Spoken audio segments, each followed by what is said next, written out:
Moses blesses the tribes. This is the blessing that Moses, the man of God, pronounced on the Israelites before his death. He said, "The Lord came from Sinai and dawned over them from Seir.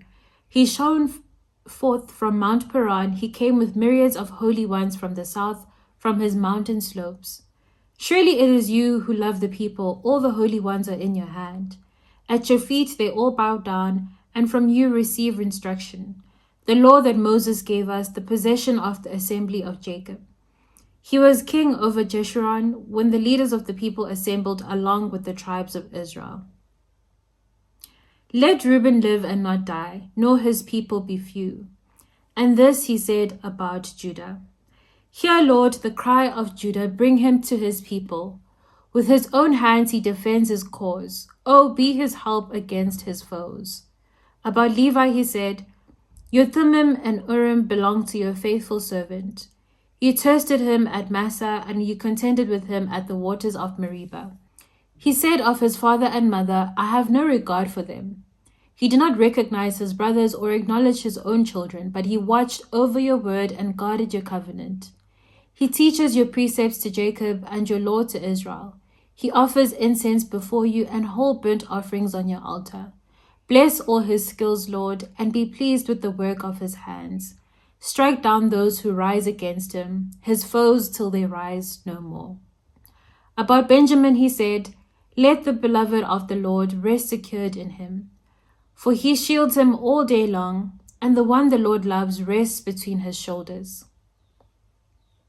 About Joseph he said, "May the Lord bless his land with the precious dew from heaven above, and with the deep waters that lie below, with the best the sun brings forth, and the finest the moon can yield, with the choicest gifts of the ancient mountains and the fruitfulness of the everlasting hills, with the best gifts of the earth in its fullness, and the favor of him who dwells in the burning bush. Let all these rest on the head of Joseph, on the brow of the prince among his brothers. In majesty he is like a firstborn bull. His horns are the horns of a wild ox. With them he will gore the nations, even those at the ends of the earth. Such are the 10,000s of Ephraim, such are the thousands of Manasseh." About Zebulun he said, "Rejoice, Zebulun, in your going out, and you, Issachar, in your tents. They will summon peoples to the mountain, and there offer the sacrifices of the righteous. They will feast on the abundance of the seas, on the treasures hidden in the sand."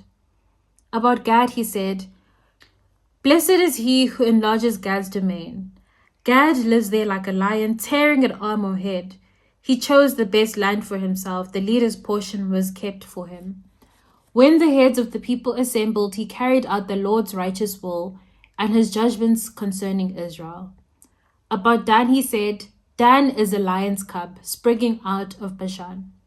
About Naphtali he said, "Naphtali is abounding with the favor of the Lord, and is full of his blessing. He will inherit southward to the lake." About Asher he said, "Most blessed of sons is Asher. Let him be favored by his brothers, and let him bathe his feet in oil. The bolts of your gates will be iron and bronze, and your strength will equal your days. There is no one like the God of Jeshurun, who rides across the heavens to help you, and on the clouds in his majesty. The eternal God is your refuge, and underneath are the everlasting arms.